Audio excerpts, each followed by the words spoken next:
Bagaimana kabarnya Ibu Heni? Alhamdulillah baik, sehat. Ya, jadi mahasiswaku Ibu Heni ini adalah salah satu reviewer dari jurnal Dialektika yang kebetulan dikelola oleh Prodi Manajemen. Jadi beliaunya ini memang concern sekali di dunia-dunia tulis-menulis ya Ibu nggih. Maka dari itu di kesempatan sore hari ini beliau ini kami lobby atau kami jadi kami mintain tolong intinya untuk membantu bagaimana mahasiswa-mahasiswa ini nantinya membuat proposal yang karena kemarin ada surat edaran dari Dikti terkait PKM, jadi harapan kami mahasiswa-mahasiswa kami ini nantinya akan banyak yang lolos Ibu, kira-kira begitu. Langsung saja kami bacakan susunan acara pada sore hari ini. Ada beberapa acara yang mungkin akan kami reschedule Ibu karena ada Bapak Yusuf selaku Bapak Dekan masih dalam perjalanan karena tadi masih visitasi ke KKN Ibu. Jadi mungkin Bapak Dekan akan memberikan sambutan nanti di akhir saja. Jadi langsung saja saya bacakan susunan acara pada sore hari ini. Yang pertama yaitu pembukaan, yang kedua yaitu trik dan tips bagaimana cara menulis proposal yang menarik, tentunya proposal yang kita akan ajukan pada program kreativitas mahasiswa nantinya. Terus acara yang ketiga yaitu sambutan dari Dekan FEB, acara yang keempat yaitu dari Ibu Adita Nafisa tentang skema dan tips lainnya dari Ibu Adita. Terus selanjutnya yaitu sedikit ada nanti sesi tanya jawab, kemudian dilanjutkan oleh penutup. Diharapkan momen kali ini pada sore hari ini akan benar-benar membawa manfaat, jadi benar-benar singkat, padat, jelas dan bermanfaat, begitu Ibu. Jadi langsung saja kita buka acara kita pada kesempatan sore hari ini dengan bacaan Ummul Quran. Al-Fatihah.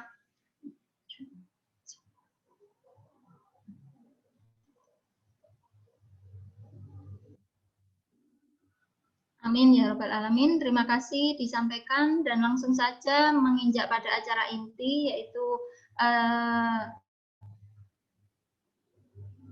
inti dari atau langsung yang disampaikan oleh Ibu Heni terkait dengan tips dan trik tentang penulisan proposal PKM. Kepada beliaunya waktu dan tempat kami persilahkan. Baik, terima kasih Bu Ika. Sambutannya luar biasa. Jumlah yang hadir juga cukup banyak, 75 surprise. Mudah-mudahan hari ini bisa bermanfaat ya. Saya coba pasang untuk PPT-nya.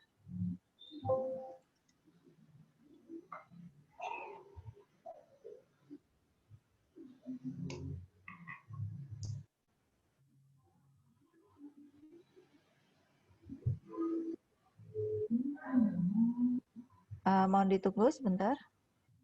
Iya.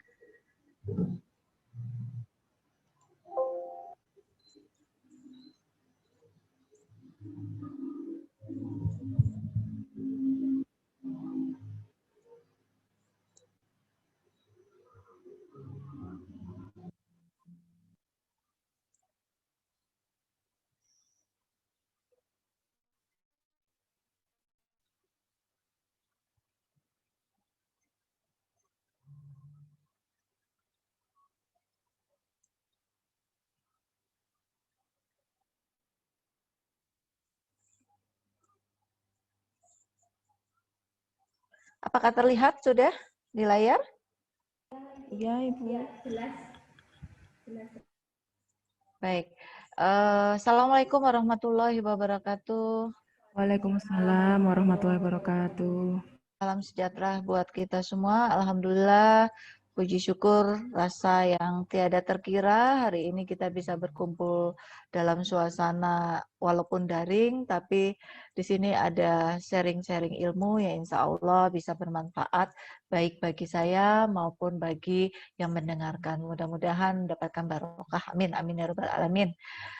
Yang saya hormati kebetulan Pak Yusuf, Pak Dekan tadi berhalangan hadir, tapi saya tetap sangat apresiat kepada beliau. Beliau cukup lama berkecimpung di bidang kemahasiswaan. Mudah-mudahan bisa say hello walaupun dengan daring. Yang saya hormati di sini juga saya melihat ada Ibu Bapak pejabat, mulai dari Bapak Ibu Kajur maupun Kaprodi juga bergabung di sini. Surprise sekali, saya suka karena acara ini harus memang kolaborasi antara petinggi, dosen maupun mahasiswa. Dan tak lupa saya hormati buat adik-adik mahasiswa yang nantinya akan menyusun proposal pendanaan tahun 2021. Insya Allah saya berharap untuk Unira kali ini bisa masuk dan tampil di PIMNAS.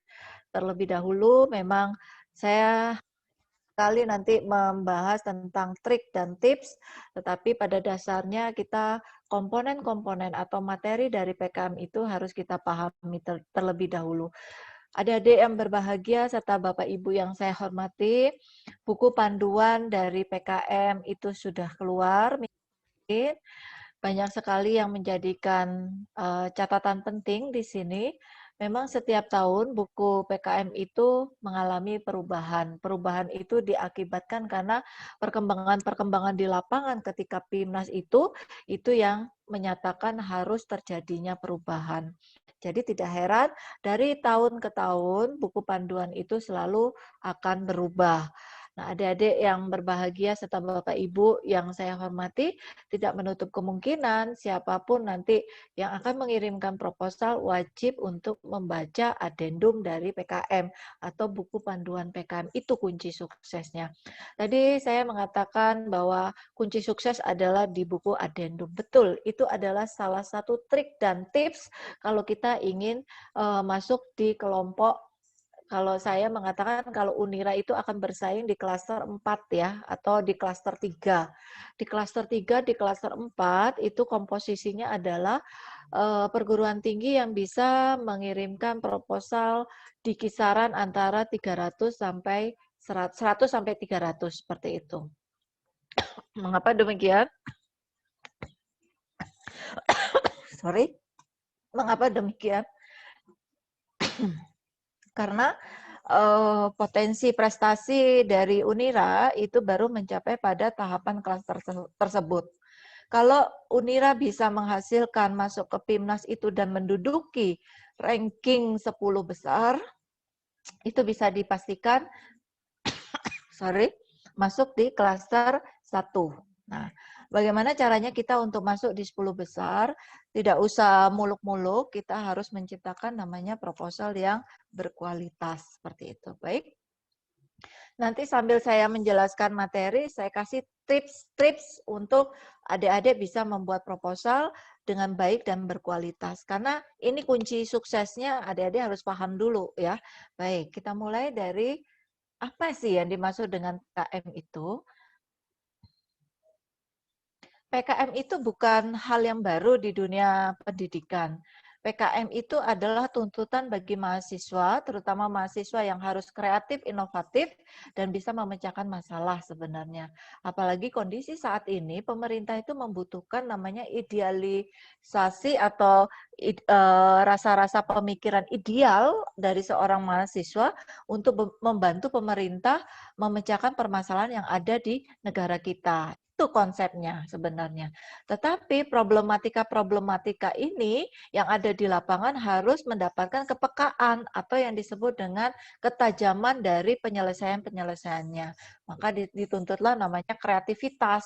Kreativitas itu dituangkan di dalam PKM. Di sini PKM ada 5 bidang, 1 bidang, dan di sini juga kalau adik-adik bingung tuh begini, 5 bidang ditambah 3 bidang. Jadi ada 8 bidang. 5 bidang nanti akan saya jelaskan, 3 bidang akan saya jelaskan. Nah, yang paling terbaru adalah bidang GFK. Saya yakin kalau adik-adik senang selfie dan segala macam, ini kesempatan untuk menyalurkan pembuatan proposal-proposal GFK karena sifatnya adalah sentuhan-sentuhan dari IT seperti itu. Jadi pahami dulu PKM itu. Nah, PKM 5 bidang ditambah 1 bidang tadi, yang 5 bidang ditambah GFK tadi, itu berarti ada 6 bidang yang memang dikelompokkan. Mengapa dikelompokkan? Karena ini yang akan ditandingkan di PIMNAS, yang akan dipresentasikan di PIMNAS. Tetapi untuk yang karya tulis ada 2, yaitu AI dan GT. Mengapa AI dan GT ini tidak dipresentasikan di PIMNAS? Karena ini hanya untuk dituntut bagaimana kita membuat PKM tulisan saja. Kalau AI itu dibuat setelah kegiatan-kegiatan ilmiah dilakukan, kalau GT adalah gagasan-gagasan yang disertai dengan solusi-solusi untuk membuat membantu pemerintah dalam memikirkan problematika yang ada di negara kita. Nah, sekarang tipsnya bagaimana kita bisa ke arah PKM-PKM yang berkualitas tadi. Saya memberikan bahwa sebagian besar yang ada di negara kita dalam arti perguruan tinggi yang mengirimkan proposal itu nggak tanggung-tanggung. Hampir semua perguruan tinggi itu masuk di kategori adalah penyumbang proposal yang tidak berkualitas. Dalam arti begini, karena waktunya mepet, biasanya asal-asalan. Itu percuma adik-adik. Lebih baik kita mengirimkan sedikit, tetapi kita berkualitas. Baik dari tema, dari konten, maupun dari segi yang lainnya. Mengapa? Karena kalau perguruan tinggi itu menyumbangkan proposal yang tidak berkualitas, sekali salah atau sekali kelemahannya di bidang administrasi itu sudah kalah, dia tidak akan maju untuk berikutnya lagi dan menjadikan catatan di pusat atau di badan prestasi. Mengapa? Sebagian besar proposal yang masuk itu akan diolah. Kalau kita menyumbangkan, mohon maaf, proposal-proposal yang tidak berkualitas itu menjadi catatan penting bagi perguruan tingginya sendiri. Oleh karena itu, adik-adik mulai saat ini harus dipahami bagaimana caranya kita bisa masuk menjadi proposal yang lolos. Ada 3 tahap yang harus adik-adik lakukan. Ini tipsnya adalah yang pertama, kalau bisa perguruan tinggi yang saat ini adalah membentuk sebuah wadah. Wadah itu adalah wadah yang menangani permasalahan yang ada di perguruan tinggi. Salah satunya misalnya unit tim kreativitas penalaran misalnya. Jadi mahasiswa yang ada di Unira itu bisa langsung menjujuk ke wadah tadi dan tidak tanya-tanya kemana-mana tetapi sudah fokus di situ. Itu adalah sebuah menciptakan wadah untuk berkonsultasi atau Yang kedua, adik-adik yang minat di penalaran itu bisa duduk di posisi di wadah tadi atau menjadi panitianya. Mulai dari sosialisasi untuk materi, mulai dari pengumpulan proposal, terjadi coaching klinik, kemudian terjadi persamaan visi misi antara mahasiswa dengan dosen. Salah satunya hari ini saya mengapa begitu bahagianya karena ada dosen, ada petinggi, ada mahasiswa. Nah, di sini kita harus berkolaborasi jadi satu. Untuk apa? Untuk bisa lolos. Dalam tahapan apa? Proposal yang berkualitas. Nah, tahapan proposal yang berkualitas itu ya, proposal PKM yang masuk di pusat data prestasi itu beribu-ribu. Tahun kemarin ada 16.000. 16.000. Yang hanya masuk itu hanya 10%-nya aja. 10% itu hanya untuk didanai. Jadi luar biasa ketatnya ini. Nah, bagaimana kita lolos untuk tips kita bisa lolos di fase 10.000 tadi, mulai dari tahapan awal harus tertib, pakai buku panduan, dan tertib di administrasinya. Nah, lolos administrasi, lolos substansi, skor di atas pagu minimal harus 600. Kalau 600 itu bisa didanai, bisa masuk ke PIMNAS. Kalau ke PIMNAS dengan nilai 600 itu pesaingnya berat. Tapi kalau dia lolos pada substansi dengan nilai 750 itu bisa di atas angin, berarti tema kontennya cukup diperhatikan seperti itu. Bagaimana caranya kita membuat tips kita bisa masuk di posisi angka 600 dari reviewer adalah dari pihak dosen maupun mahasiswa itu berkolaboratif. Tidak mungkin mahasiswa itu berhasil masuk ke PIMNAS kalau tanpa peranan pemikiran dosen. Mohon maaf nih, adik-adik bukannya saya mengecilkan, dosen itu payungnya penelitian itu banyak. Kalau adik-adik pinter, rayu aja dosennya.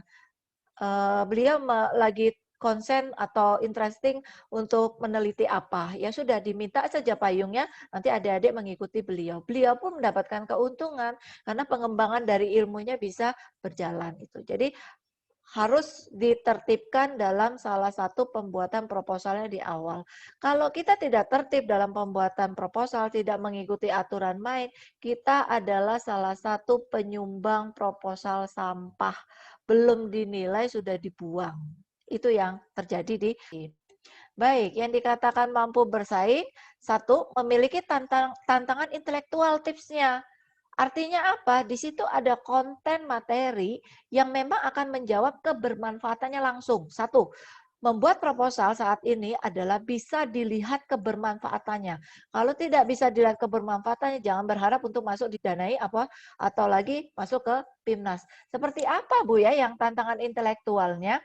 Ada materi yang menyangkut sebuah permasalahan.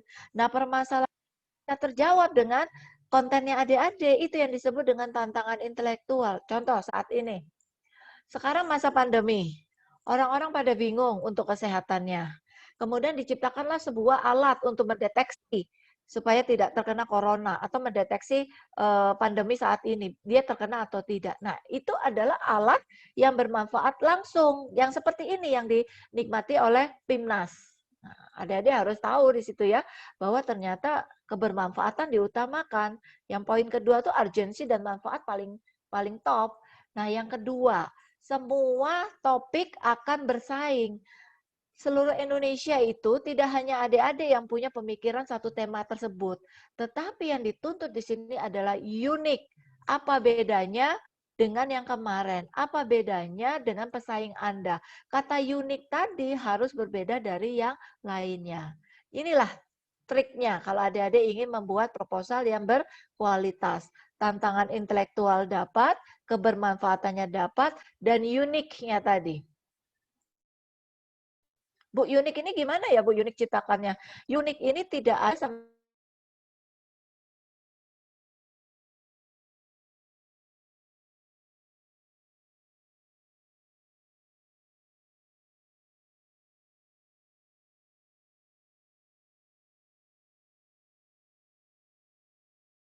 goreng kemudian dibalutkan dengan hal-hal lain yang disebut dengan topping. Menarik mana dari ketiga ini? Pastinya yang ketiga. Nah, apa artinya? Di sini adalah membuat tahu yang lebih unik daripada yang lainnya. Seperti itu. Jadi membuat proposal pun demikian. Caranya lagi kalau adik-adik ingin membuat proposal, ketika membuat proposal dengan tema misalnya tahu, langsung browsing. Ada nggak ya proposal yang sama? Ada nggak ya proposal ini, tahu ini sama dengan yang terdahulu? Jadi adik-adik itu udah berkaca terlebih dulu. Karena apa? Reviewer juga akan menggoogling. Ini hal yang baru atau ini hal yang sudah lama. Ternyata sama-sama tahu pembuatan tahu dan ini pernah terjadi. Ya salah satunya adalah menciptakan keunikan. Keunikan itu di mana? Adik-adik yang harus berkreativitas di sini. Baik, saya lanjutkan. Nih, warning. Kalau kita lihat proposal yang tidak berkualitas, itu sangat dilarang. Karena apa adik-adik? Semua perguruan tinggi itu semuanya maunya menang. Otomatis dia harus tertib. Kalau maunya menang, satu, adendum atau buku panduan selalu dibaca. Kalau nggak mau dibaca, coba dengarkan saya, nanti saya berikan tips dan triknya bagaimana untuk memetakan PKMA sampai PKMZ ya. Saya lihat di sini. Kalau misalnya penyumbang proposal sampah yang terbesar tadi, yang tidak berkualitas tadi, walaupun dikirim, itu percuma. Banyak-banyakan proposal tidak bermutu, itu tidak akan diperhatikan oleh badan prestasi. Nah, apa yang harus kita lakukan supaya proposal ini bukan penyumbang sampah, proposal sampah? Salah satunya adalah kalau proposal itu tanpa bimbingan dosen, itu tidak berkualitas. Karena kolaborasi pemikiran dosen itu perlu dipertimbangkan. Bu, dosen saya sulit sekali untuk ditemui. Gampang. Ya wadah tadi kan kita udah bentuk wadah PKM. Melalui wadah itulah adalah saluran komunikasi. Terus kemudian ada upload proposal itu tanpa untuk menertibkannya. Saya contohkan gini, wah asal-asalan saya kirimkan. Percuma adik-adik, kerja itu sia-sia. Kalau bisa proposal itu tertib, saatnya kita batas akhir untuk tahun ini adalah tanggal 28, ya berarti sebelum tanggal 28 adik-adik sudah mengupload. Mengapa saya mengatakan sebelum tanggal 28? Seluruh Indonesia itu akan mengupload terakhir di tanggal 28. Saya yakin akan terkendala pada server. Kalau server sudah terkendala, ketika kita mengupload proposal, pasti ada bagian-bagian yang tidak terupload. Percuma kita mengupload kalau di detik-detik terakhir. Karena apa? Karena tidak mungkin terupload. Karena dia terdesak dengan server yang berdesak-desakan tadi. Hati-hati itu.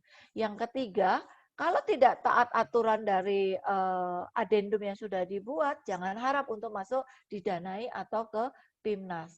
Karena karya ini adalah mulai dari awal adalah disiplin. Caranya bagaimana?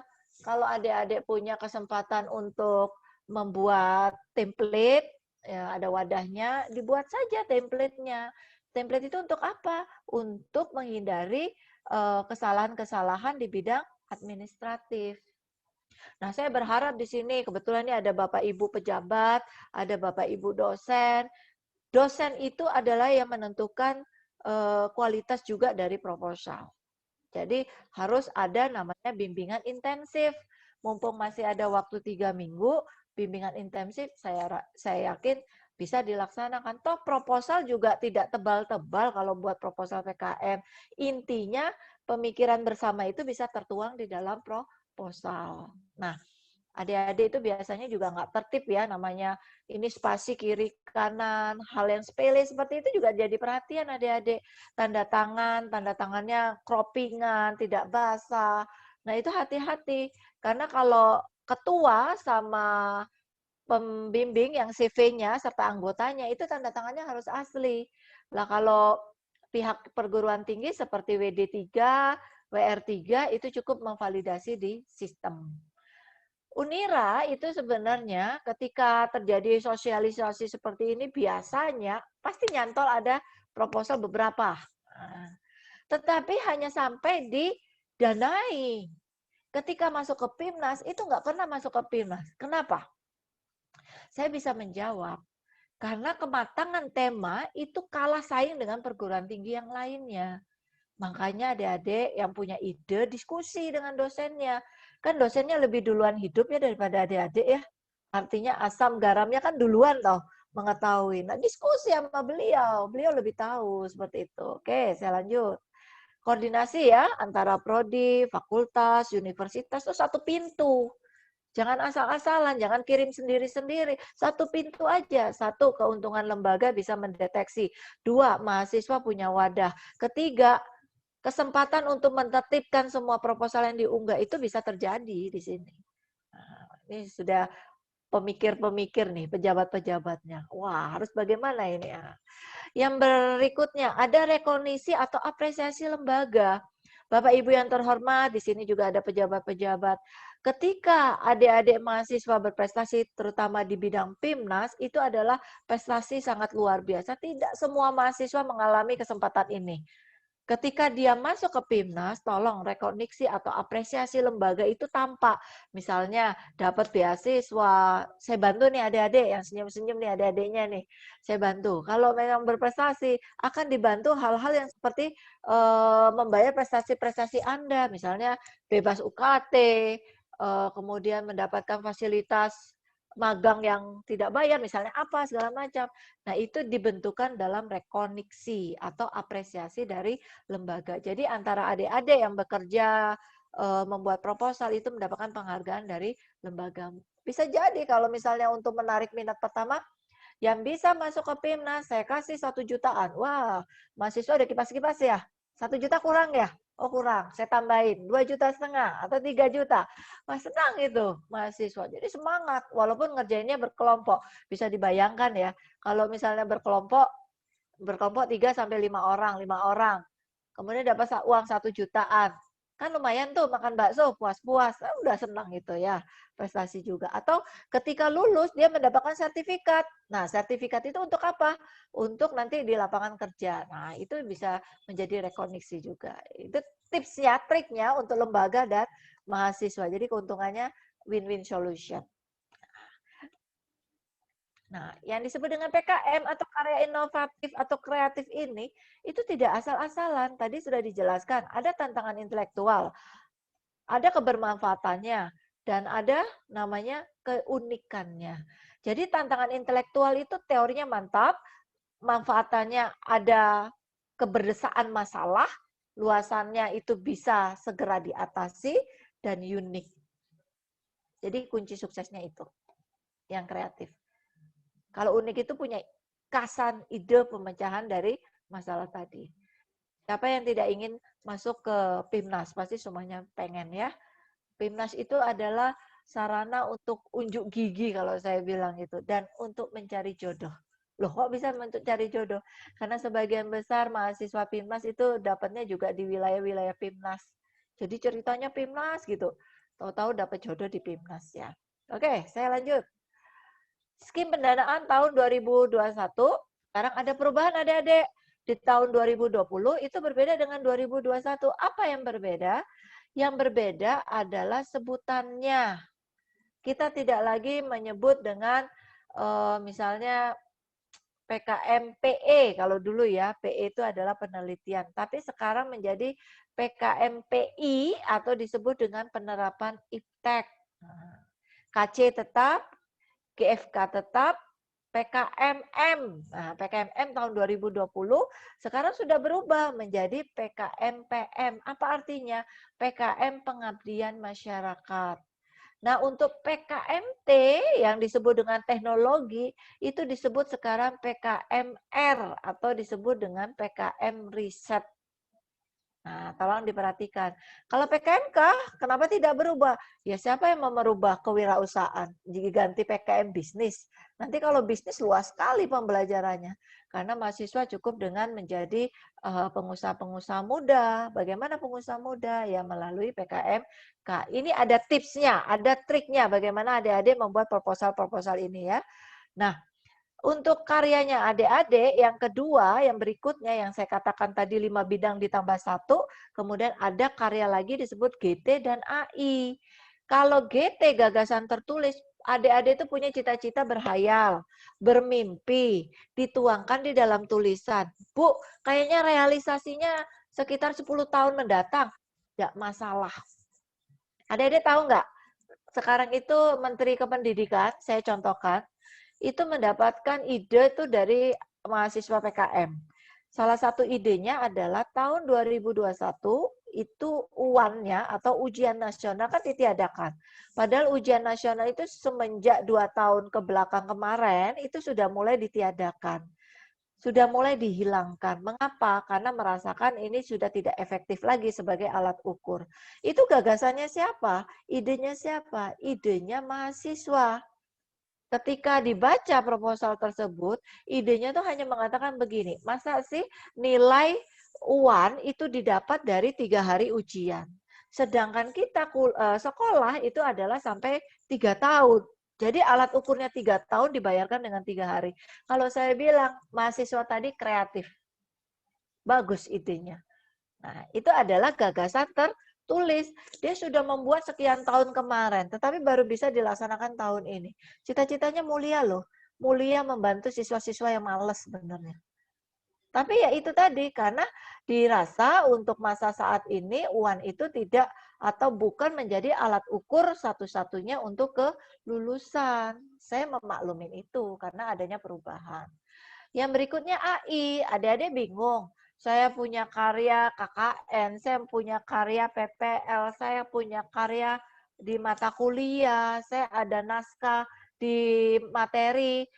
Ditulis saja, dibuatkan artikel. Artikel ilmiah ini dan gagasan tertulis ini memiliki nilai dengan jumlah 3 juta. Jadi kalau artikel ilmiah, karyanya adik-adik akan dibukukan di pusat prestasi, tidak dipresentasikan di PIMNAS. Kalau gagasan tertulis, kalau GT, kalau ada yang menarik, dia wajib untuk presentasi di PIMNAS, seperti itu. Itu bedanya. 5 bidang ditambah 1 GFK ditambah 2 bidang. Nah, kalau GFK, gagasan futuristik konstruktif, itu buat adik-adik di sini kan ada tuh jurusan informatika, jurusan apa animasi dan segala macam. Kesempatan untuk membuat gagasan futuristik konstruktif. Apa itu? Membuat video yang mengandung informasi.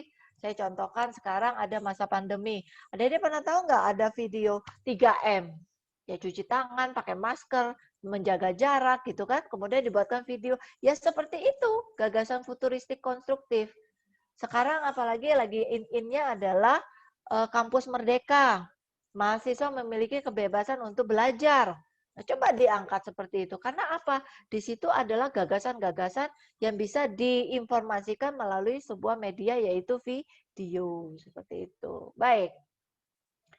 PKM tadi ya, PKM tadi sama AI itu ada masuk di jurnal, tetapi PKM yang lainnya itu pasti masuk ke PIMNAS, masuk ke PIMNAS. AI jelas tidak masuk ke PIMNAS, cukup dihargai. Kalau dia masuk untuk dipublish, itu berarti dibayar atau diberikan ke mahasiswanya sejumlah uang sebesar 3 juta. Baik, sekarang ada catatan kunci ya adik-adik yang menjadi patokan kita. Kalau dulu beberapa skim PKM, ada yang 3, ada yang 5. Saya contohkan, kalau PE penelitian tahun 2020 itu cukup 3 orang. Saat ini semua rata, semua skim sama. Perhatikan, boleh 3 sampai 5 orang. Bu, boleh 4 nggak Bu? Kalau saya merasakan kalau 4 itu tidak ada ditulis sini. Padahal artinya juga 3 strip 5 itu kan 3 sampai 5. Kalau 4 sebenarnya boleh, kalau logikanya boleh. Tetapi selama ini yang terjadi, ini tolong dicatat, reviewer mengatakan kalau anggotanya tidak 3, ya 5. Kalau kemarin anggotanya 4, Bu. 3 sampai 5 kan, Bu, tulisannya. 4 boleh sebenarnya. Iya, boleh. Tetapi reviewer langsung menjudge gagal di administrasi. Kenapa? Di sini adalah proposal minimal 3, maksimal 5. Nggak ada bicaranya tengah-tengah, yaitu 4. Tipsnya begitu ya, Adik-adik ya. Kalau membuat proposal, kalau 3, 3 sekalian. Kalau 5, 5 sekalian. Kalau tidak seperti itu, berarti gagal administrasinya. Nah, pendanaan untuk saat ini kalau kemarin itu adalah 5 sampai 12 juta setengah, sekarang dipukul rata 5 sampai 10 juta. Jadi tidak ada lagi angka 12 juta setengah. Jadi untuk pendanaan tolong diperhatikan dan disesuaikan. Nah, apa yang menjadi kriteria ilmuwan, keilmuannya yang menjadikan patokan? Kalau PKM R yang disebut dengan PKM penelitian tempo hari tahun kemarin, sekarang PKM R, tolong bidang ilmunya yang harus ditonjolkan. Misalkan, di sini ada yang disebut dengan mahasiswa ekonomi syariah. Berarti bidang ilmunya tidak membahas ekonomi saja, tetapi tonjolkan dengan materi syariahnya. Karena adik-adik memiliki keunikan di ilmu syariahnya. Bu, kalau nggak ada syariah nggak apa-apa. Sebenarnya nggak apa-apa, tetapi tidak menyentuh atau tidak apa ya, kalau bahasa Jawanya tuh tidak ngena gitu loh, tidak ngena materinya. Tapi disah saja. Dan dia akan kalah dengan pesaing-pesaing yang lain. Misalnya PKMK. PKMK itu luas sekali. Mau ilmu apa saja boleh. Ilmu teknik, ilmu IPA, ilmu IPS, ilmu bisnis, semuanya bisa masuk di sini, di PKMK. Kenapa? PKMK itu hanya tujuannya menciptakan kewirausahaan, menciptakan namanya pejuang-pejuang bisnis, menciptakan pengusaha-pengusaha muda di dalam pembuatan proposal ini. Jadi semua ilmu bisa. Bu, teknik itu bisa nggak ya Bu ya? Bisa. Siapa yang tidak bisa? Tetapi kekuatan kewirausahaannya harus tampak. Contohnya, bagaimana pemasarannya, bagaimana konsumennya, bagaimana letak kemasannya, bagaimana produknya, itu harus tampak di sini. Jadi namanya planning untuk bisnisnya kelihatan. Kapan kita untung, kapan kita bisa menghasilkan sesuatu, bisa balik modal, itu terjawab di PKMK, kewirausahaan. Dan sebagian besar mahasiswa itu sudah melakukan PKMK. Saya yakin itu. Coba, ada yang sering pinjam-pinjam uang temannya nggak? Untuk makan, untuk bisnis, sering nggak? Nah, kalau sering berarti sudah menjalankan PKMK. Betul, sudah menjalankan PKMK. Karena apa? Dia tahu ada nilai bisnis itu kan, ada nilai menguntungkan kan? Karena PKMK itu tujuannya adalah menghasilkan jasa dan barang.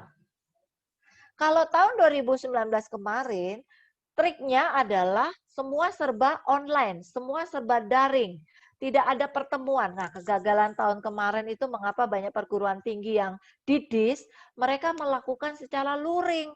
Sedangkan patokan dari pedoman itu tidak boleh melakukan luring. Semuanya dilakukan secara daring. Itu banyak yang gugur, senang itu tahun kemarin. Akhirnya saya beritahu untuk tahun 2021 sekarang adalah kemungkinan besar kita ada dua arah, daring dan luring. Ini bisa dilakukan.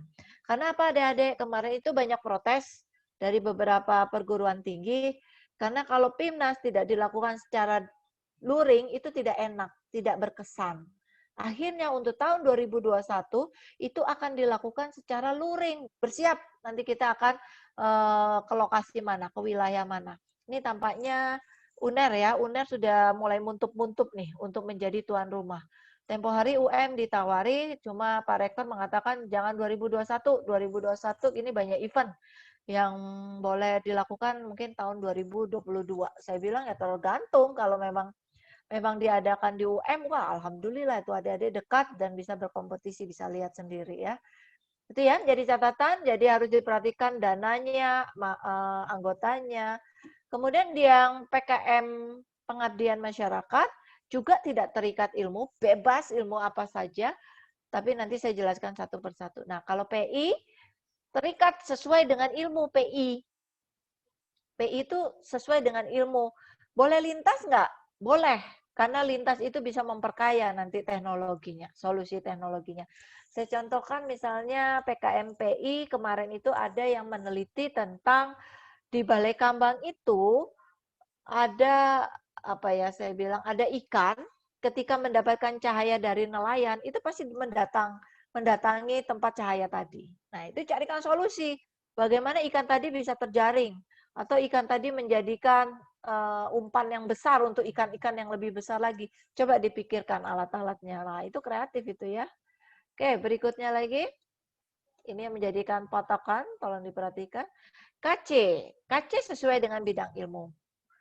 KFK diperkenankan berbeda bidang ilmu, lintas bidang ilmu juga boleh.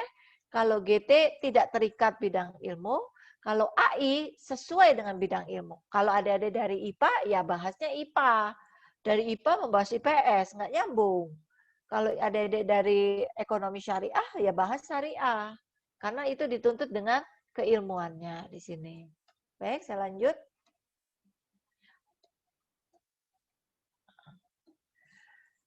Tridharma perguruan tinggi itu sifatnya adalah mengayomi adik-adik yang membuat proposal. Ada pendidikan, ada pelatihan, ada pengabdian. Itu kan Tridharma perguruan tinggi. Tridharma ini bisa dituangkan di dalam PKM. Makanya saya bilang kolaboratif dengan siapa? Dengan dosennya, dengan pembimbingnya. Karena apa? Ilmunya Tridharma ini bisa diterapkan di PKM-nya adik-adik. Nah, yang dituntut untuk adik-adik adalah HOTS. Apa itu HOTS? Higher Order Thinking Skill.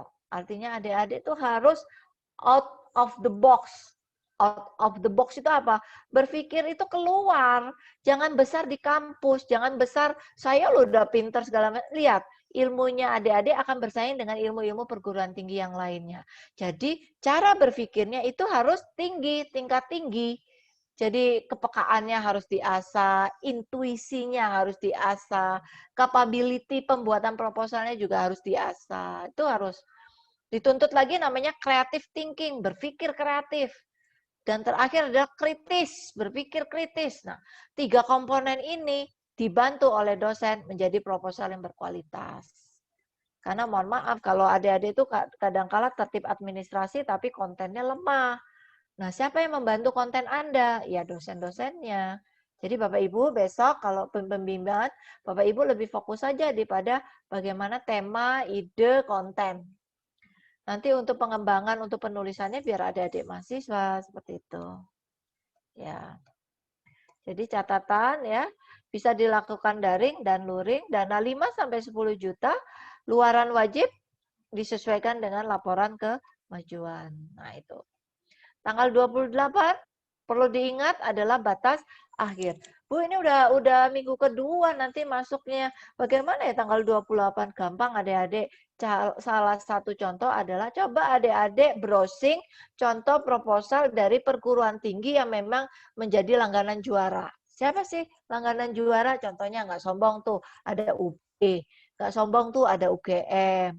Ambil aja contoh-contoh proposal tadi, tetapi bukan untuk ditiru, tetapi dicontoh bagaimana membuat proposal yang baik. Karena apa? Tiap tahun berubah, nggak mungkin ditiru. Paling bisa tiru adalah untuk browsing tema atau materinya. Nah, mahasiswa nanti akan memasukkan langsung proposalnya dengan sistem. Jadi bukan lagi kampus yang akan memasukkan proposal adik-adik, tetapi adik-adik akan diberi password atau akun dari pusat prestasi. Nah, pusat prestasi itu ada nanti adik-adik yang akan memasukkan proposalnya. Kalau tidak jelas untuk administrasinya bisa gagal adik-adik. Yang terpenting lagi, isi utama proposal itu harus lengkap. Jangan sekali-sekali mengandalkan tanda tangan scan. Salah, tanda tangan kalau bisa basah. Kemudian untuk dikirimnya, diuploadnya, di-scan keseluruhan. Jangan belang-belonteng ya, ada juga di cropping sana, cropping sini. Itu sudah jelas adik-adik akan dibuang proposalnya karena tidak tertib administrasi. Kemudian halaman inti itu jangan sampai lupa, terutama pendahuluan dan daftar pustaka. Bu, daftar pustakanya harus up to date. Diharapkan ya seperti itu. Up to date itu apa sih? Paling lama adalah 10 tahun terakhir referensinya. Ketika itu ada buat referensinya 20 tahun terakhir, mohon maaf, pasti langsung dicoret. Karena keterbaruan dari informasi itu tergantung dari referensinya. Paham ya adik-adik ya? Semoga paham. Ini triknya. Jadi kalau adik-adik kemarin kenapa nggak diterima ya? Ternyata di situ ada 20 tahun terakhir teorinya dipakai. Wah, udah terbelakang sekali. Jadi harap dihindari. Makanya tipsnya harus jelas di sini. Oke, dosen pendamping boleh loh mengadakan secara daring, tetapi validasi halaman dan yang lainnya itu bisa dilakukan secara online. Tapi kalau tanda tangan CV-nya dosen itu harus asli. Makanya kalau Bapak Ibu ingin memberikan CV-nya Bapak Ibu, tanda tangani dulu kemudian baru dikirimkan. Jangan bolak-balik tanda tangan Bapak Ibu, nanti dikirimkan ke mahasiswa, kembali lagi dan seterusnya, itu jangan. Jadi cukuplah melakukan dengan sistem daring karena di sini ada validasi sistem. Perguruan tinggi juga melakukan validasi. Jadi nanti akan dibantu oleh Bapak WR3. Kemudian dia akan memvalidasi semua proposal. Artinya apa? Semua proposal itu adalah satu pintu. Trik tipsnya untuk mempermudah tanda tangan yaitu tadi. Mahasiswa datang ke wadah tadi, mungkin di sini ada wadah disebut dengan PKM Center-nya, datang ke wadah tersebut, ditumpuk, tanda tangannya cukup dipandu oleh si teman-teman di PKM Center. Jadi adik-adik nggak keluar masuk, apalagi sekarang masa-masa pandemi. Kalau ke kampus kan sedikit rawan tuh berkumpul. Nah, dengan adanya wadah tadi bisa komunikasi, kapan pengumpulan, tanda tangan sudah selesai atau belum, proposal dikembalikan direvisi atau tidak, itu bisa dikomunikasikan di situ. Nah, harus ada penanggung jawabnya. Siapa penanggung jawabnya? Dosen-dosen pembimbing yang terlibat di dalam pembuatan proposal tahun 2021. Nah, kalau mahasiswa GFK juga sama untuk prosesnya, isinya juga sama, pendampingan juga dilakukan seperti itu. Tetapi kalau GFK, ini ada sedikit uniknya. Uniknya apa? Ketentuan video itu tidak boleh keluar dari peraturan. Kemarin tuh ada yang membuat video, tapi ketika akan dibuka sama reviewer nggak bisa terbuka. Setelah saya cek, di situ adalah durasinya cukup panjang melalui dari tuntutannya akhirnya tidak bisa dibuka. Ini bukan film ya, ini video. Kalau video itu kan butuh singkat saja. Waktunya juga kalau GFK aturan mainnya adalah tidak boleh lewat dari 3 menit. Kalau di atas 3 menit alhasil menjadi rusak ya. Nah, ini karakteristiknya, tipsnya. Adik-adik harus perhatikan nih. Oh, sorry. Nah, sekarang tipsnya untuk PKM riset. Di Unira itu banyak juga ya untuk riset ya. Riset dulu itu PKMP. Sekarang risetnya dibagi dua. Ada riset eksakta, ada riset sosial humaniora. Adik-adik yang di ekonomi itu cenderungnya adalah riset sosial humaniora. Mengapa? Karena ini bidang penelitiannya adik-adik. Nih, saya contohkan kemarin itu ada yang membahas namanya COVID. Jelas, sosial humaniora dapat itu COVID. Ada yang sekarang itu lagi bermasalah pada dunia pendidikan. Ternyata Menteri Pendidikan dikatakan selalu berpihak kepada orang-orang yang berada. Bagaimana orang-orang yang tidak memiliki fasilitas belajar? Siapa bilang? Di sini ada riset sosial humaniora. Ternyata guru-guru yang melihat siswanya tidak memiliki kemampuan IT, beliau yang membuat atau menciptakan metode turun gunung. Jadi gurunya tadi datang ke rumah-rumah untuk memberi pembelajaran kepada siswa-siswa yang tidak memiliki teknologi. Nah, ini efektif nggak sih sebenarnya? Kalau dipikir untuk memberikan transfer ilmu, ya ada deh riset sosial humaniora, dicek itu. Nah, kebermanfaatannya sangat terasa itu. Bisa diterima. Mengapa tidak diterima? Karena langsung terasa. Oh iya ya, apa ya solusinya dari adik-adik ini karena ada riset sosial seperti ini? Dibaca sama pemerintah itu. Ya. Oke, bisa lanjut. Harus sesuai dengan bidang adik-adik. Mentang-mentang adik-adik ekonomi, adik-adik ngambil riset eksakta. Ya tidak salah. Coba aja. Paling tidak didanai, apalagi untuk masuk ke PIMNAS. Kenapa? Pesertanya orang ekonomi. Risetnya riset eksakta. Nyambung nggak sih? Enggak kan? Tetapi kalau begini Bu, ketuanya saja itu orang MIPA, orang IPA.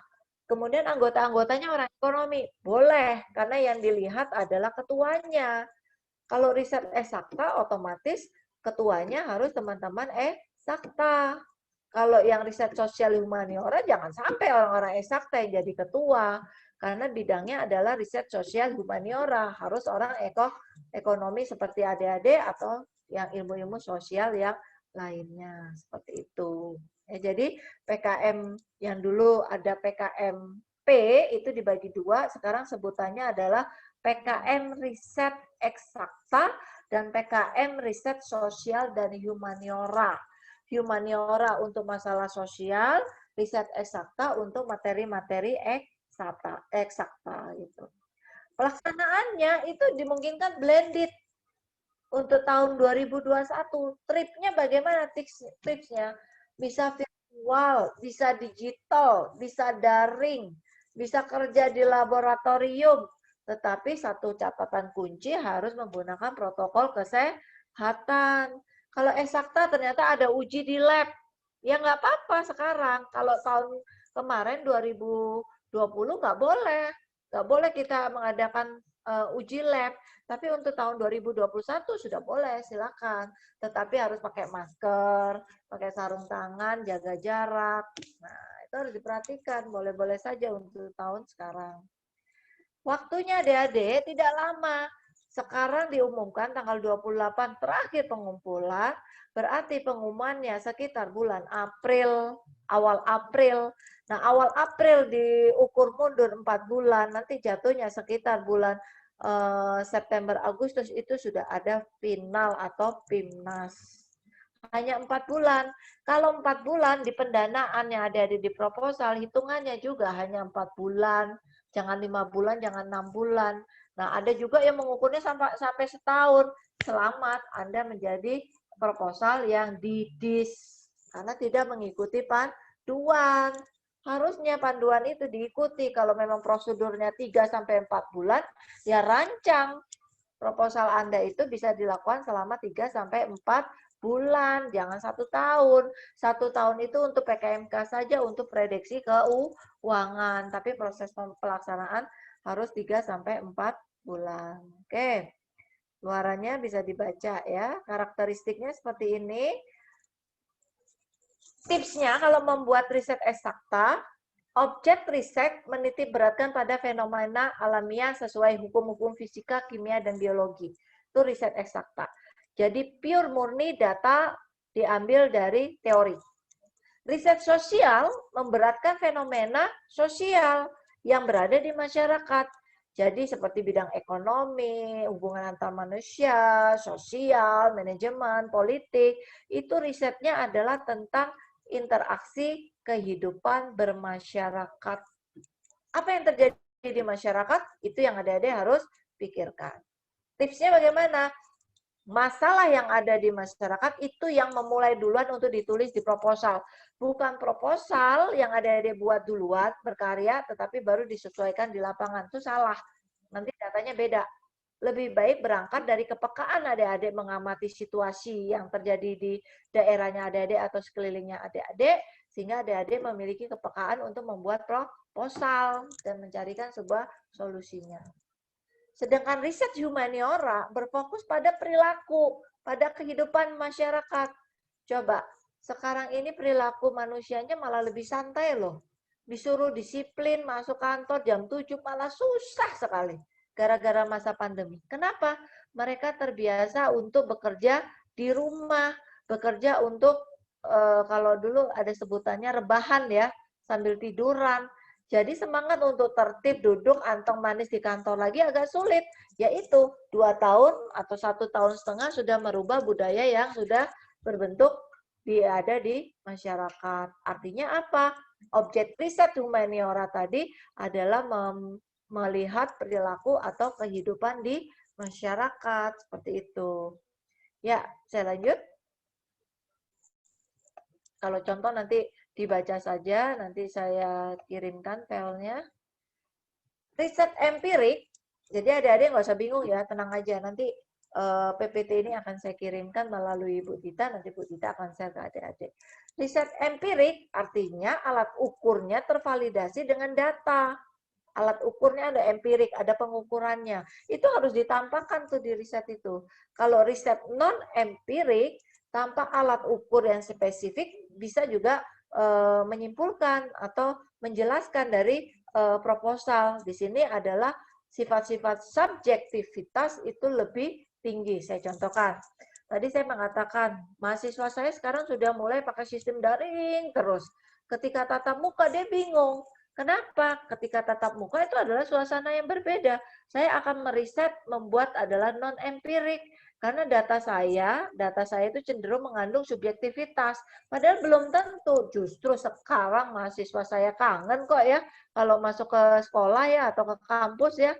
Bisa dikatakan di sini adalah subjektivitas saya mengatakan anak-anak semakin malas untuk masuk ke kampus ternyata terbantahkan. Nah udah menggunakan riset non-empirik. Itu bisa dilakukan. Seperti itu. Baik. Luarannya seperti ini. Bisa dibaca sendiri nanti. Yang menjadi catatan adalah penilaian. Sebenarnya adik-adik kalau membuat proposal, kemudian dilombakan di bidang akademik atau kemahasiswaan, itu bisa dipetakan di situ, diseleksi di situ. Kalau memiliki skor, saya katakan tadi 600, bersiaplah masuk ke pendanaan. Di atas 600, bersiaplah untuk masuk di BIMNAS. Nah, cara untuk membuat proposal kalau dilombakan alat ukurnya ini. Mana sih poin terbesar? Sintesis telaah literatur. Itu jumlahnya 20. Berarti apa di sintesis tadi? Kalau adik-adik pikir di sini adalah tolong referensi atau daftar pustakanya itu lebih matang. Karena nilainya tinggi. Berapa? 20. Yang lainnya kecil. Itu yang menjadi poin. Harus diperhatikan. Oke, saya lanjut. PKMK sekarang. Tadi saya sudah mengatakan PKMK itu adalah menciptakan pengusaha-pengusaha muda, Adik. Jadi jangan khawatir, nggak lolos di PIMNAS itu bisa punya pengalaman kewirausahaan. Apalagi adik-adik yang dimasuk ke prodi-prodi bisnis itu. Disinilah tempatnya. Mata kuliah yang diajarkan bisa loh dituangkan di dalam PKMK. Karena rata-rata juga PKMK bicaranya bisnis. Nyambung itu tadi. Nah, yang menjadikan catatan penting di dalam PKMK itu begini. Adik-adik mahasiswa gampang sekali membuat proposal untuk PKMK. Wah, muluk-muluk. Produknya, kemasannya, segala macam. Ketika didanai, baru adik-adik mengalami kesulitan untuk melakukannya. Kenapa? Karena ada konsep yang tidak matang di sini. Karena konsep yang matang tadi di dalam kewirausahaan, itu bisa menyebabkan kita punya pengalaman. Saya contohkan. Membuat kemasan. Saat ini kemasan yang paling safety adalah bentuknya kertas. Bagaimana bentuknya plastik, Bu? Kemarin tuh plastik bagus-bagus itu kemasannya. Hati-hati, sekarang plastik itu sudah mulai dihindarkan karena penyumbang sampah plastik. Kalau tidak didaur ulang, bisa merusak bumi. Sedangkan sekarang kemasan menggunakan kertas. Loh, kertas itu gampang hancurnya. Jadi ketika tidak dipakai lagi, dia bisa dimusnahkan. Nah, kreatifnya ada tuh, kemasannya ada dibuat seperti itu. Itu tolong dipikirkan. Sekali lagi, semuanya dimungkinkan untuk blended. Bisa virtual, digital, online, offline, itu semua disahkan untuk tahun 2021. Oke, waktunya sama 3-4 bulan. PKMK mana yang paling tinggi? Di sini ada 2 komponen. Gagasan dan keunggulan produk. Berarti di dalam proposal adik-adik memuat materi gagasan unik yang bermanfaat tadi dengan keunggulan tadi harus lebih menonjol. Saya contohkan, ada obat diabetes, sama-sama obat diabetes dibuat. Misalnya dari daun kelor sama-sama.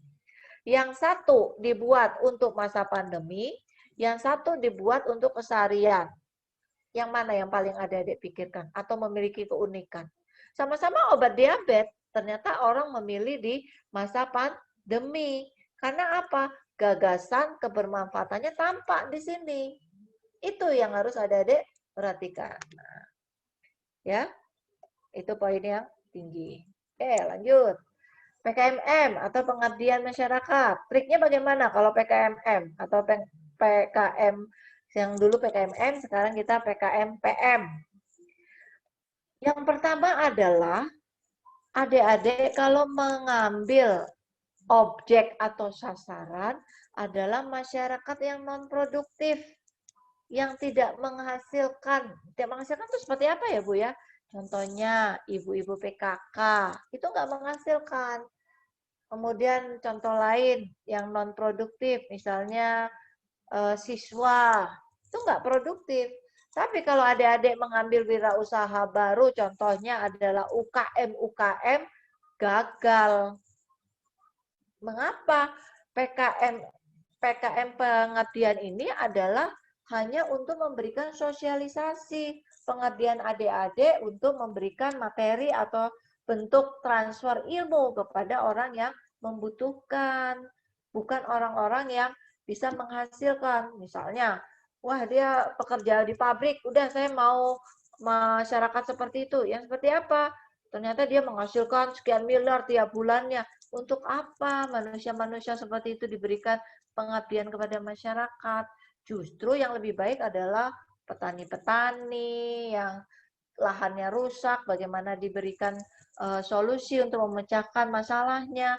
Para nelayan ketika musim hujan, musim angin tidak pernah melaut, artinya ekonomi dia akan hancur, bagaimana solusinya? Nah, itu masyarakat-masyarakat produktif seperti itu. Nah, kedua, Anda itu kalau membuat proposal ini berangkatlah dari masalah masyarakat, bukan berangkat dari masalah mahasiswa. Karena kalau berangkat dari masalah masyarakat berarti kita yang mencarikan solusi. Ada masalah di lapangan, kita yang mencarikan solusi. Pengabdiannya bisa nyambung.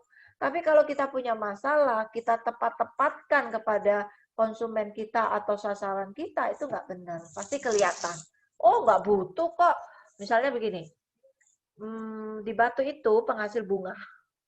Kemudian saya memberikan alat penyulingan tradisional.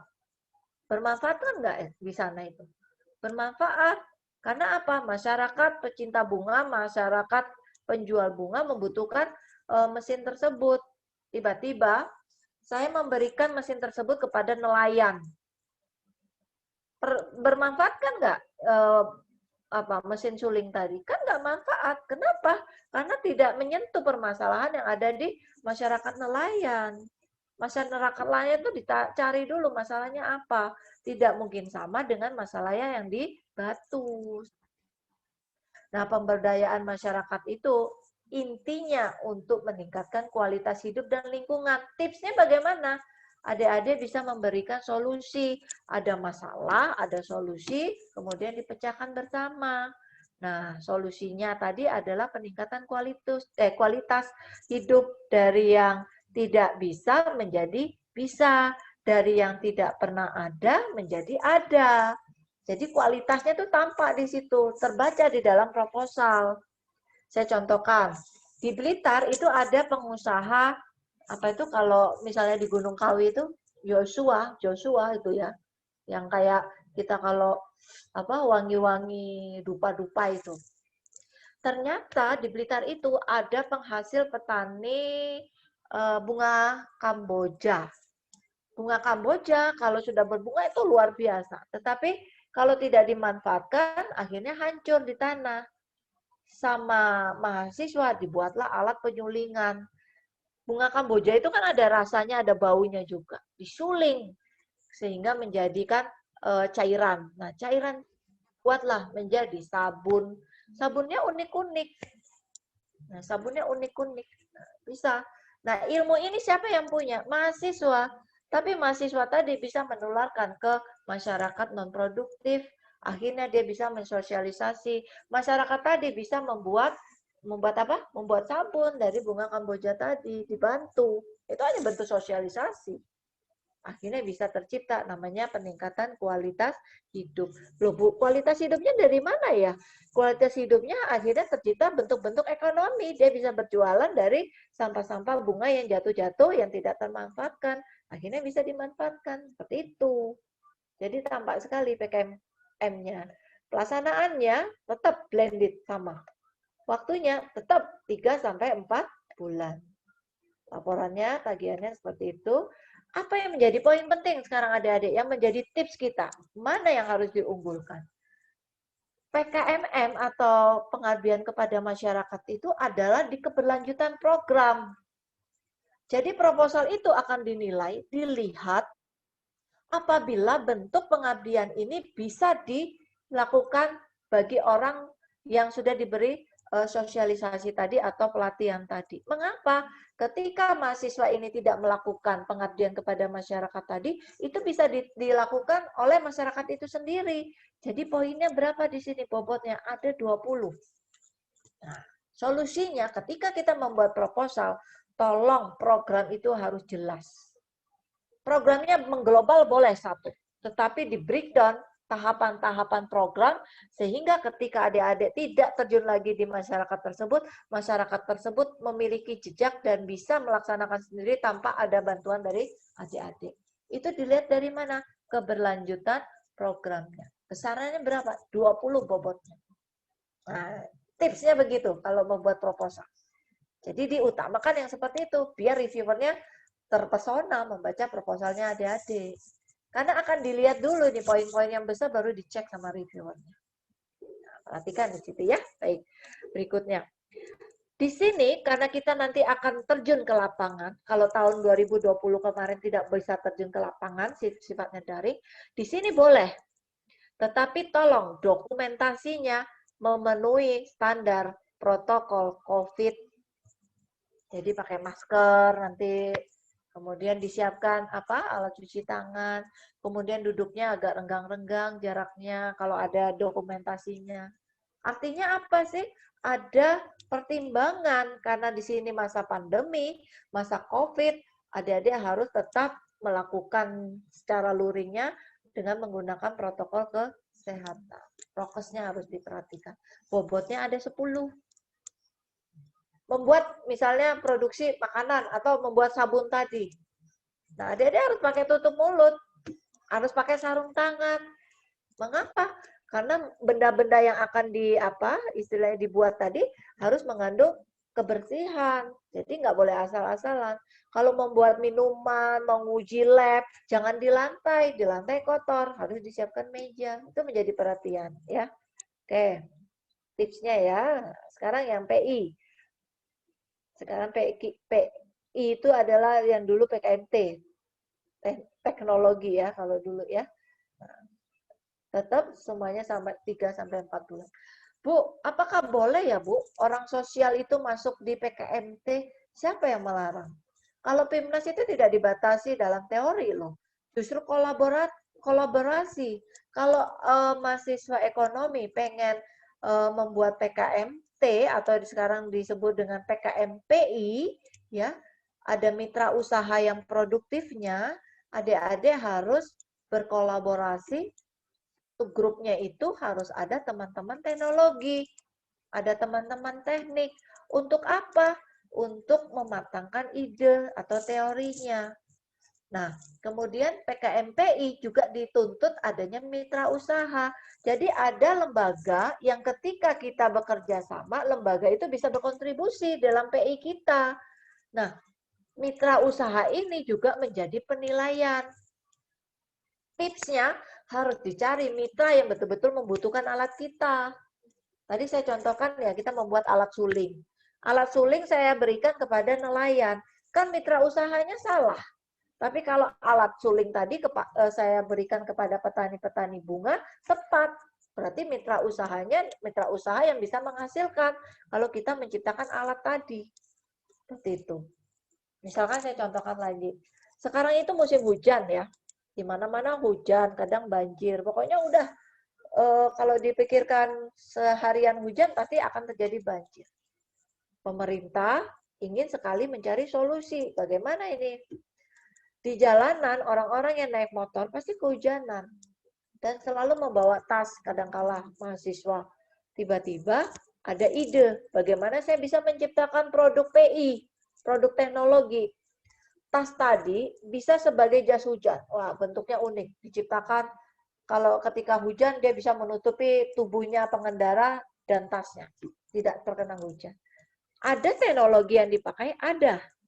Ada mitra usaha yang diajak untuk berproduksi? Ada. Misalnya penjahit-penjahit atau pembuat-pembuat tas. Nilai produktifnya ada. Solusinya ada. Karena permasalahan hujan. Orang-orang bermasalah pada ketika dia bekerja, berjalan, mengendarai ketika hujan selalu basah. Dia menciptakan sebuah teknologi. Tas tadi bisa berbentuk payungkah untuk penutup apakah yang tidak membasahi pengendara maupun tasnya. Itu solusi. Nah, waktunya pengerjaan juga 3 sampai 4 bulan. Kita diskusi saja lebih enaknya.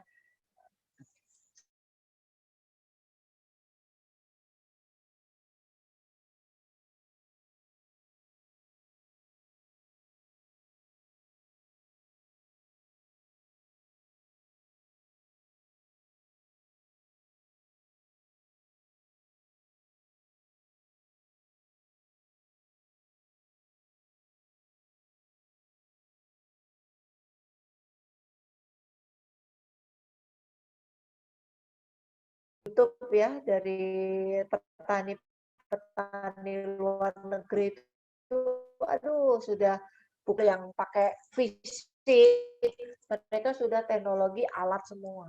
Nah artinya apa? Program ini akan terasa nilainya berapa? 20. Cukup besar, sangat besar. Jadi membuat proposal dilihat ya untuk penilaiannya ya. Itu menjadi tips kita untuk masuk di didanai lah minimal. Kalau udah didanai itu prestasi loh adik-adik. Dari sekian ribu, puluh ribu, ratusan ribu, itu bisa lolos adik-adik udah cukup luar biasa. Kalau berharap untuk ke PIMNAS, langkah selanjutnya. Tapi kalau misalnya tahun ini lolos pendanaan, lolos ke PIMNAS berarti bonus. Nah, jadi dananya dapat 2. Sekarang KC. Adik-adik, kalau KC, orang sosial juga bisa buat KC. KC itu kasa cipta. Sifatnya adalah alam. Wujudnya belum ada, produknya itu belum ada. Masih rancangan, masih prototipe, masih aplikasi, masih sifatnya kita memikirkan bentuknya seperti apa ke depannya. Kalau tahun depan bisa diterapkan bagaimana, Bu? Bagus. 20 tahun lagi baru bisa diterapkan bagaimana? Tidak masalah. Jadi yang disebut dengan KC, Karsa Cipta, itu adalah nilai-nilai ide konstruktif, bangan atau proses untuk diwujudkan. Nah, KC ini bagi masyarakat luas. Contoh KC, Bu, contoh KC-nya seperti apa? Nih, saya kasih solusi. Kalau ada adik peka, saat ini akan berdiri pabrik-pabrik yang didirikan akan menggunakan tenaga bensin atau bahan baku. Sekarang sudah mulai ke arah teknologi listrik. Pemanfaatan daya guna KC-nya yaitu pemanfaatan sinar matahari atau cahaya dari matahari bisa diterapkan untuk kelistrikan, sehingga banyak perusahaan nanti akan menciptakan motor, mobil yang bernuansa listrik. Tahun depan, ya memang nggak mungkin. Ini adalah konsep kok. Ini adalah pembuatan karya cipta yang nantinya tahun-tahun mendatang baru bisa diciptakan, bukan untuk saat ini. Jadi apa yang harus kita buat? Prototipenya, desain produknya, bagaimana aplikasinya, itu harus tampak. Jadi apa manfaatnya? Membuat mobil dengan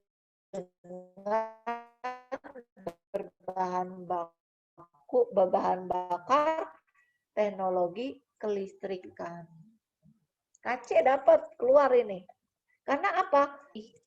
Nantinya ini menjadikan sebuah karya yang bisa diuji cobakan. Bu, saya nggak yakin Bu Karsa Cipta saya. Siapa tahu diujikan gagal. Tidak masalah, namanya juga Karsa Cipta. Masih nalar.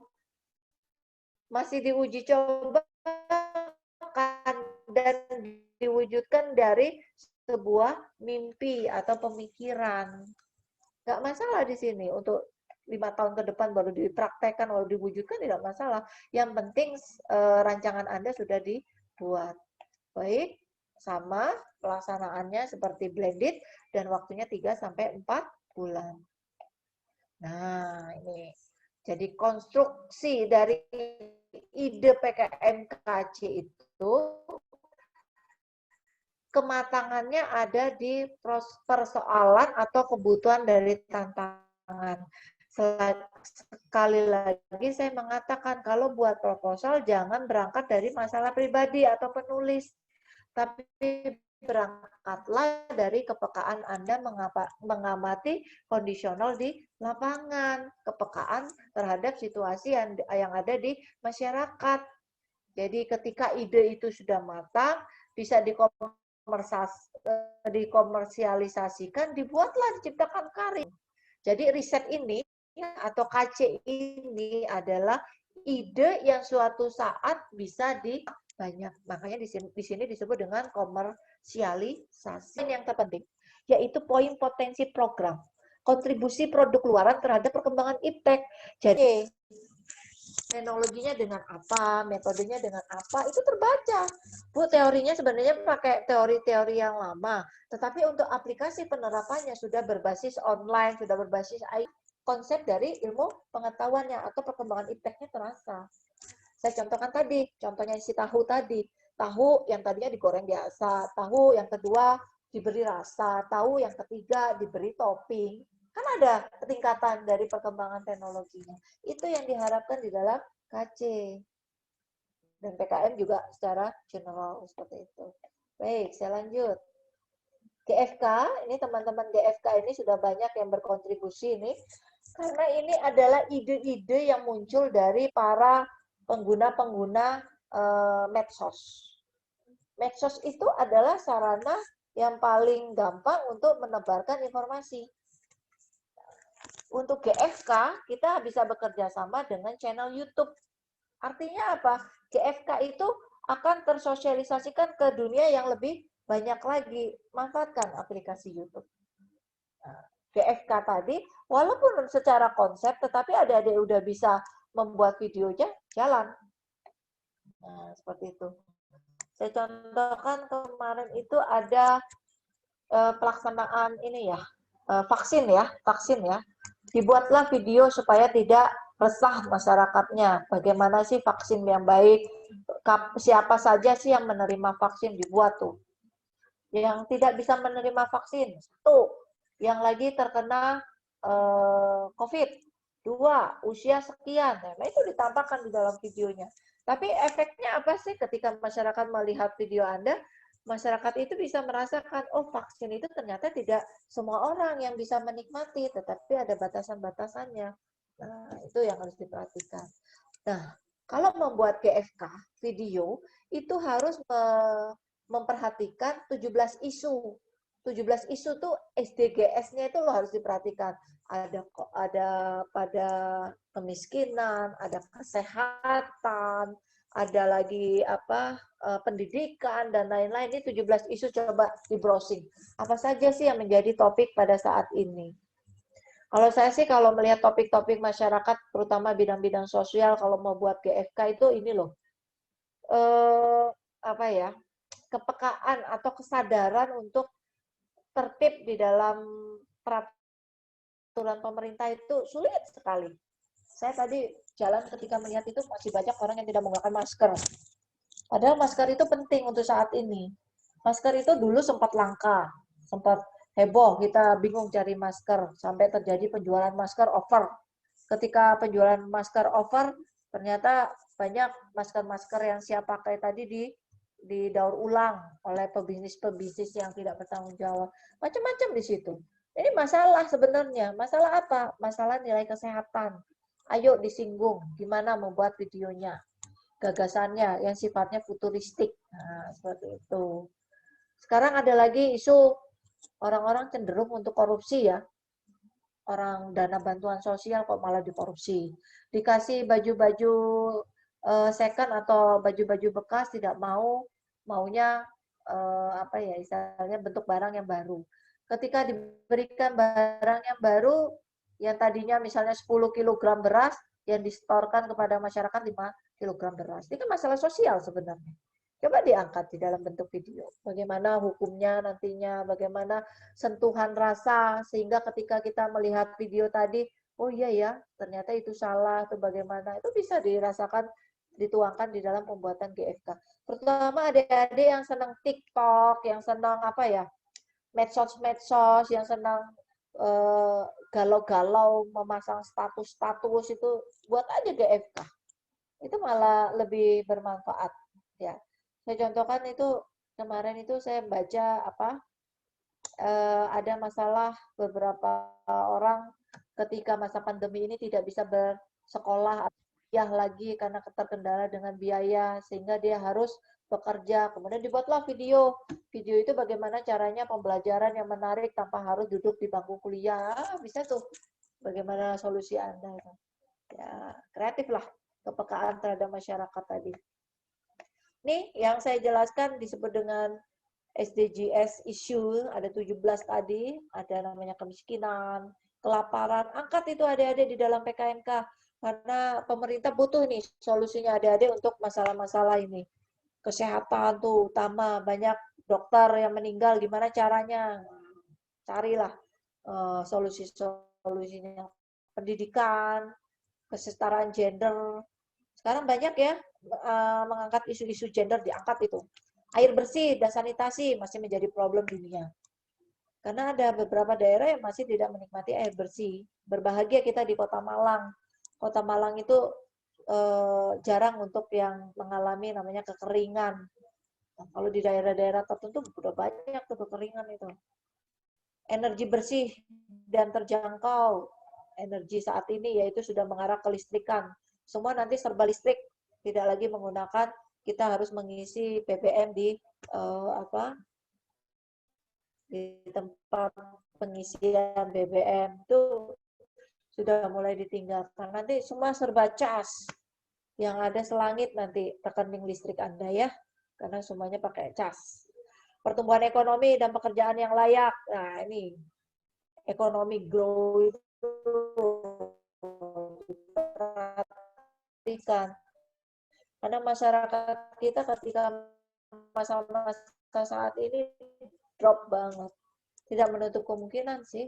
Orang yang berjualan sekarang udah diopera-opera, jam 5 baru mulai, jam 7 sudah disuruh bubar, tidak terjawab sebenarnya. Gimana pengiriman barang menggunakan jasa saja biar makanan tetap terjual. Nah, paling nikmat kalau misalnya belanja atau makan ya di daerah, di tempat tersebut kan lebih nikmat. Ketika dibawa pulang udah hilang semangatnya untuk makan. Nah, itu terjadi. Bagaimana solusi Anda? Ceritakan di sini. Untuk mencapai tujuan, Anda bisa mengangkat isu-isu bahwa beberapa lembaga bermasalah kalau bekerja sama dengan ini sampai jadi ada isu sekarang ini namanya bank syariah itu bersatu sekarang. Mandiri Syariah digabungkan, BNI Syariah digabungkan, di dalam sini. Nah, itu Anda bisa menciptakan permasalahan atau menyelesaikan permasalahan kemitraan untuk mencapai tujuan, partnership for the goal tadi.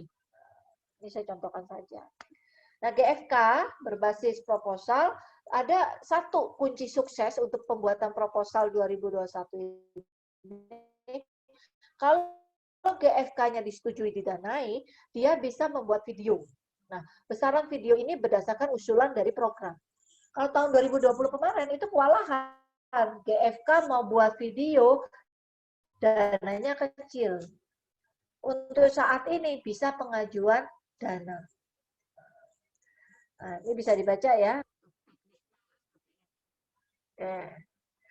Yang menjadi poin terhebat di dalam GFK adalah penguasaan topik kreatif solusi futuristik yang diajukan. Yang bebannya, bobotnya, besarnya adalah 35. Saya contohkan kemarin, memberikan pembelajaran yang menarik menggunakan media online kepada adik-adik di sekolah. Kemudian GFK tadi menciptakan apa? Menciptakan tokoh-tokoh. Tokoh-tokohnya itu adalah tokoh-tokoh yang sifatnya kesatria. Kalau di Indonesia itu sifat kesatria itu kan si Gatot Kaca, seperti itu ya. Kalau di Amerika kan itu siapa itu loh. Nah, ketika dia membuat tokoh yang ada di Indonesia Gatot Kaca dalam videonya, itu menarik sekali sehingga mendapatkan poin tinggi. Dia mengangkat futuristik dan solusi kreativitasnya dia tuh ada. Bagaimana adik-adik yang tidak suka belajar secara online karena dia memiliki kesenangan terhadap atau brand atau istilahnya kesenangan terhadap Gatot Kaca tadi, akhirnya mau belajar. Media itu diciptakan. Bagus sekali. Nah, seperti itu. 35 adik-adik, perhatikan di sini kreativitasnya besar sekali. Jadi yang kedua adalah kelengkapan tahap pelaksanaan. Kelengkapan tahap pelaksanaan, kalau membuat video itu kan dimulai adanya pembuatan skenario. Nah, itu harus tergambarkan di sini. Kemudian fase proses pengambilan data atau pengambilan gambar. Yang ketiga ada namanya proses penyempurnaan gambar atau editing. Terakhir ada finalisasi. Itu tahapannya jelas. Nanti di breakdown, dijelaskan. Poinnya berapa? 30 adik-adik. 30. Jadi kalau 30, 35 sudah dapat, adik-adik kan sudah 35% nantinya bisa mengambil. Sedangkan kita hanya butuh berapa di sini? 40% untuk masuk di Danai. Tinggal dikit lagi. Jadi bacalah kalau tipsnya kalau membuat proposal, bacalah poin-poin yang terpenting itu untuk ditingkatkan. Seperti itu. Nah, PKM GT tadi saya sudah jelas. GT ini sebuah ide saja adik-adik. Belum tentu dilakukan, nggak apa-apa. Silakan, adik-adik punya ide apa? Tuangkan kepada pemerintah. Melalui apa? Karya tulis. Tulis aja. GT itu gagasan tertulis. Kenapa disebut dengan gagasan tertulis? Hanya sebuah ide. Hanya sebuah gambaran. Belum tentu terjadi. Nah, ini bisa ditulis. Tadi saya contohkan ya, ada mahasiswa yang pengen menghilangkan uan. Paling dia benci sekali ketika uan itu. Tapi konsepnya bagus. Uan itu bukan menjadi alat ukur utama. Karena 3 hari nilainya itu lebih dipercaya daripada 3 tahun belajar di sekolah. Dia keberatan itu. Konsepnya bagus. Akhirnya apa? Kementerian Pendidikan sekarang ingin membuang atau menghilangkan untuk uang. Tetapi ada beberapa aspek penilaian untuk menjadi alat ukurnya kelulusan dari siswa. Hebat ya. Karya mahasiswa diambil, diadopsi oleh pemerintah, pemerintah melakukan sebuah kebijakan, PKMGT. Tapi yang menjadi catatan penting adik-adik, di dalam GT, biar supaya diterima, kan masalahnya itu harus jelas. Di latar belakang tuh tampak. Kemudian adik-adik itu harus membuat solusi. Atau jalan keluarnya seperti apa kalau GT. Itu step by step solusinya. Misalnya poin 1, kerjasama dengan apa? Poin 2, kerjasama pada tahapannya. Jelaskan. Kalau misalnya saya berhayal, Bu, kerjasamanya dengan menteri ini, kementerian ini, nggak pikiran kita. Saya akan bekerja sama dengan kementerian ini untuk mensukseskan solusi ini. Nggak apa-apa, tulis saja. Loh, tapi saya nggak ada kerjasama, Bu, dengan kementerian itu. Namanya juga masih gagasan, belum realisasi. Kalau realisasi diganti jadi RT. Ini hanya gagasan kok, masih ide kok. Nggak salah, gitu ya. Silakan. Misalnya gagasan saya terlalu bombastis, Bu. Terlalu berhayal, Bu. Nggak masalah. Namanya gagasan itu menularkan ide. Ide itu mahal loh, adik-adik. Saya contohkan di sini ya. Dulu Malang itu sangat sejuk, sangat enak. Adalah kota impian ketika berlibur. Di sini juga mahasiswanya mahasiswa-mahasiswa yang tertib belajar. Sejauh perkembangan zaman, tiba-tiba sudah mulai terasa Malang itu nggak enak kok, apalagi Sabtu Minggu. Kenapa? Macet di mana-mana. Coba dicarikan solusinya. Gagasan Anda apa untuk menyelesaikan permasalahan itu? Masalahnya kuat loh ini. Malang tadi yang dikatakan ikon sebuah wilayah yang menyenangkan. Sekarang kurang menyenangkan, apalagi Sabtu Minggu. Ternyata terjadi kepadatan dan ini menjadikan kerugian bagi kota Malang sendiri. Males datang kalau Sabtu Minggu karena Malang macet. Carikan solusi. Yang ada kayak Doraemon, Bu. Ada baling-baling bambu. Jadi ketika macet ada yang berterbangan ke atas. Ya silakan. Namanya gagasan, sah-sah saja. Tidak ada yang menyalahkan. Tapi dicarikan solusinya gimana untuk menciptakan alat tadi. Apakah kerjasama dengan Doraemon? Kan nggak mungkin. Doraemon juga sebuah hayalan kok. Jadi gagasan tertulis tadi itu adalah penciptaan gagasan idenya Anda untuk menyelesaikan masalah kemacetan. Seperti itu. Tipsnya seperti itu ya, harus diperhatikan. Nah, adik-adik yang berbahagia, PKMGT itu ide kreatif yang ditonjolkan. Ide kreatif. Nah, nanti kalau misalnya GT tadi bisa diperhatikan oleh bidang prestasi, itu boleh dipresentasikan di PIMNAS yang terpilih. Dan yang presentasi akan mendapatkan penghargaan berupa uang. Walaupun dia tidak membuat laporan, dikumpulkan apa-apanya, luarannya seperti apa, dia tidak dituntut. Cukup menuliskan ide, gagasan tertulis tadi, ketika lolos, tolong presentasikan. Presentasikan itu untuk apa? Meyakinkan reviewer kalau ide Anda itu bagus. Itu. Dan poin terhebat di dalam GT. Apa itu? Nilainya 40. Tadi 30, 35. Nah, sekarang nilainya 40. Ada apa? Di kreatif gagasan tadi.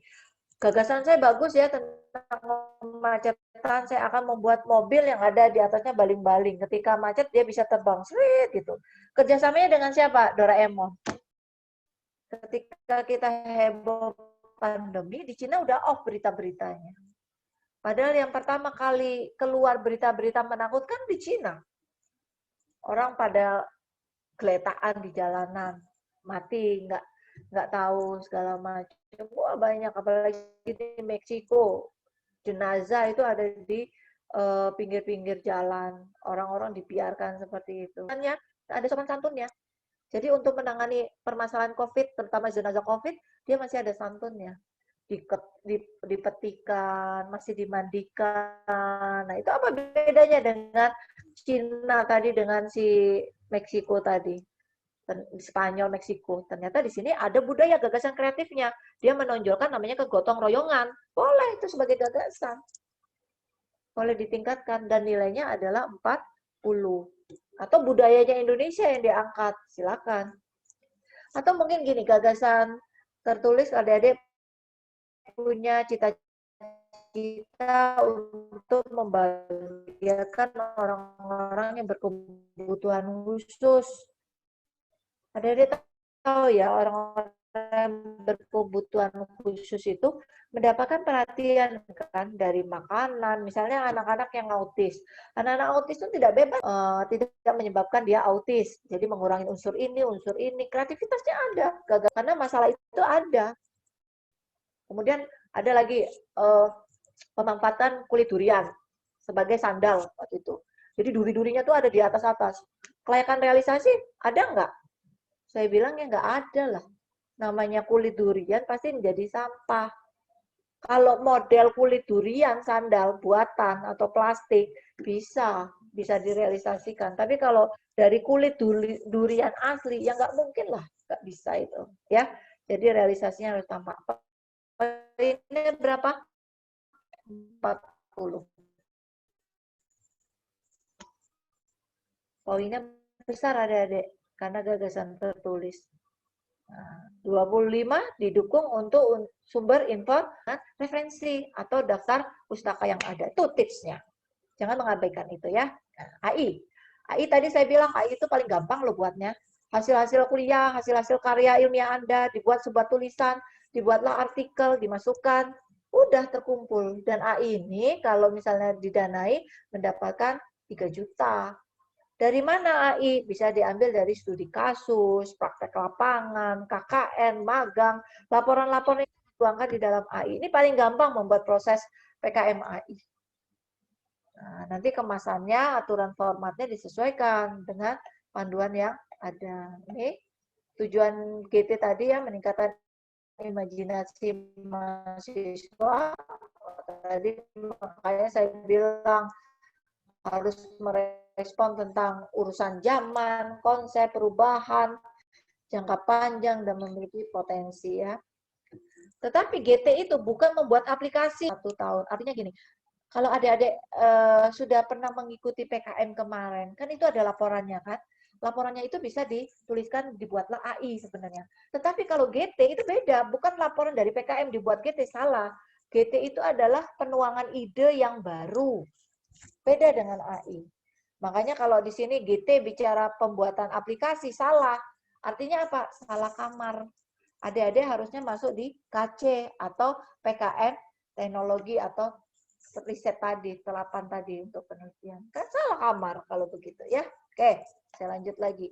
Oke, tampaknya habis. Nanti kita berbicara bagaimana sih membuat proposal yang baik dan benar. Kebetulan nih di sini ada Bapak Ibunya, Bapak Ibu dosen yang akan menjadi pembimbing adik-adik itu, tolong dicari dosen yang memang sesuai dengan bidangnya.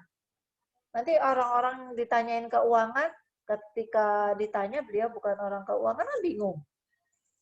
Buat PKMK, tapi dosen yang diajak bicara adalah dosen-dosen yang tidak mengetahui namanya nilai bisnis. Kan bingung. Lebih baik antara mahasiswa idenya, kemudian sama dosennya itu satu visi atau satu misi, sehingga bisa tercapai dengan baik. Oke adik-adik, itu yang bisa saya sampaikan. Tadi tips, triknya sudah adik-adik catat. Jangan sampai lupa, nanti untuk bahan ini akan saya sharing ke adik-adik ya. Terima kasih, saya kembalikan kepada Bu Dita atau Bu Ika tadi ya, Ita tadi ya. Terima kasih, nanti kita lebih enak untuk sharing atau tanya jawab. Terima kasih. Iya. Terima kasih, Bunda. Mohon maaf ini ya, tadi kita sedang jaringannya sedang tidak bagus.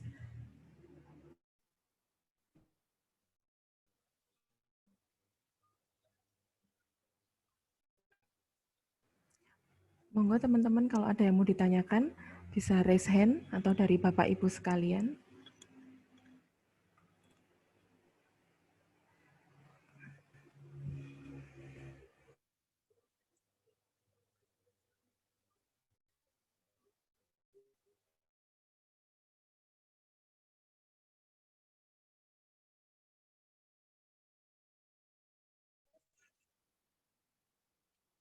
Dipersilakan adik-adik kalau ada ingin bertanya. Kalau sambil menunggu pertanyaan, langkah yang harus kita lakukan untuk saat ini, kebetulan ini ada teman-teman pejabat di Unira, kemudian ada Bapak Ibu pendampingnya nantinya, dan ada adik mahasiswa. Langkah cepat dalam 3 minggu. Pertama, setelah sosialisasi hari ini, kita harus membuat satu payung tema atau satu payung ide. Jadi idenya Unira itu di breakdown, dibuatlah ada beberapa konsep. Nah, konsep itu diserahkan ke adik-adik mahasiswa. Adik-adik mahasiswa bisa membuat judul, dibantu oleh Bapak Ibu. Nah, kemudian untuk pemetaan skim itu disesuaikan dengan kebutuhan. Misalnya di sini kan mungkin kita akan menyumbang sekitar 200 proposal atau 100 proposal. 25 PKM apa, 25 PKM apa itu sudah ditentukan. Sehingga daya pemikiran adik-adik itu nggak kemana-mana. Karena kita sudah pandu dengan pemetaan ide. Seperti itu. Karena ini waktunya tidak banyak ya, kalau kemarin-kemarin waktunya panjang. Kalau sekarang nggak banyak. Kedua, untuk memudahkan prosesnya, buatlah wadah. Wadah di sini adalah wadah untuk berkonsultasi. Bapak Ibu tidak usah kemana-mana, cukup duduk di wadah tersebut sehingga ada mahasiswa yang mendatangi Bapak Ibu. Atau dengan online, dengan offline juga bisa berdiskusi. Yang ketiga, karena kita ingin sekali proposal ini berkualitas, ada tim recheck, ada tim review, baik dari dosen maupun ada mahasiswa yang tertib di dalam proses checklistnya tadi. Checklist di sini bisa dari checklist administratif, kesesuaian dari program, pemanfaatan skimnya tampak, tanda tangannya seperti apa, sampai meminta username dan password yang dikelola oleh PKM tadi atau PKM Center tadi. Yang ketiga, untuk meminta tanda tangan supaya tidak bingung, adik-adik itu tidak usah satu persatu minta tanda tangan, cukup dikumpulkan di wadah tadi, di PKM Center tadi, yang memintakan atau yang datang, pejabatnya datang untuk bertanda tangan. Pasti cepat selesai seperti itu. Jadi adik-adik terwadai dengan kucing klinik, Bapak Ibu tidak perlu kemana-mana, pemikiran adik-adik sudah tertata karena ide-idenya sudah dimatangkan, sehingga untuk penyelesaian proposalnya itu gampang. Nah, kalau misalnya Bu bingung Bu karena masa pandemi kita tidak bisa mencari teman, gampang. Teman-teman yang ada di PKM itu bisa menjadi anggota di proposal-proposal yang kurang anggotanya, seperti itu, walaupun sebagai anggota. Dan catatan biar proposalnya diterima harus lintas jurusan, sesuaikan dengan tema atau kebutuhan dari proposal tadi. Jangan kalau ekonomi semua, jelas itu tidak bervariatif. Sekarang yang dinilai adalah kolaboratif antar perguruan tinggi, fakultas atau prodi. Semakin kaya untuk teman-teman di dalam anggota itu bermacam-macam ilmu, itu semakin diperhatikan. Karena kalau satu kelompok itu hanya terdiri dari satu prodi atau satu fakultas, itu miskin ilmu. Jadi kita mencari trik agar gampang untuk diterima adalah kita bisa mengembangkan ilmu-ilmu ide-ide tadi dengan berbagai macam jurusan yang berkolaboratif dalam satu proposal. Itu yang bisa dilakukan untuk saat ini. Tuh. Baik, silakan. Mungkin ada pertanyaan?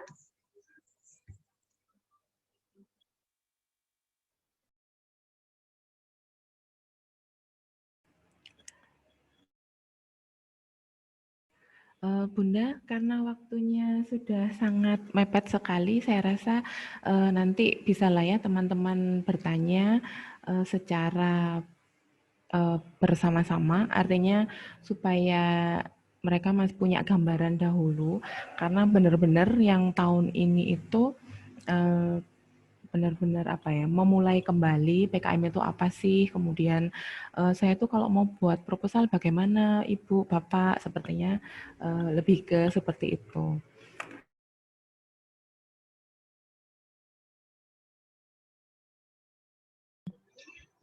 Iya, kalau pertama kali memulai menulis itu kan memang susah ya. Mencoba menulis itu susah karena juga terbatas waktu ya kita dengan sistem daring seperti ini. Alangkah lebih baiknya yaitu tadi ya wadah tadi dibentuk sebagai sarana diskusi, tetapi satu konsep yang harus mahasiswa pahami adalah mahasiswa itu ada nggak sih rasa ingin tahu, rasa ingin memberi kepada proposal itu bermanfaat atau tidak itu ada nggak? Kalau dia rajin membaca, kepekaan sosialnya ada, kepekaan terhadap kemasyarakatannya ada, pasti gampang membuat proposal. Catatannya satu kunci adalah mau belajar, itu aja. Nulis salah enggak apa-apa loh, nulis salah. Nah, tapi nanti di wadah tadi atau PKM tadi bisa meng-checklist atau membantu untuk menertibkan dari tulisan-tulisan tadi. Itu aja, Mbak Andita. Jadi kita membantu mahasiswa lah. Mahasiswa itu kan malu-malu menulis, padahal kalau sudah menang itu luar biasa kan ya, seperti itu kebanggaannya. Atau mungkin dari Bapak Ibu pejabat punya rekognisi sendiri, kalau bisa membuat 10 proposal, kita hargai Rp100.000 misalnya, seperti itu. Monggo bisa diterapkan juga itu. Itu memacu adik-adik untuk membuat proposal. Jadi kalau misalnya mengumpulkan 5 proposal, saya ganti untuk biaya fotokopinya misalnya gitu. Kan sudah senang adik-adik. Itu ada solusi juga awal-awal yang baik. Atau mungkin bisa mengumpulkan 10 proposal, mendapatkan 3 piring cantik misalnya. Terserah lah rekognisi yang seperti apa itu. Silakan diwujudkan. Artinya apa? Motivasi adik-adik itu terbentuk karena kita sendiri peduli dengan mereka. Seperti itu. Ya, bisa. Itu yang bisa saya sampaikan. Monggo. Terima kasih banyak Bunda kita semua. Saya sudah kangen sekali ya. Terakhir kapan ketemunya? Kapan-kapan saya main ke Unira. Ya itu Bunda.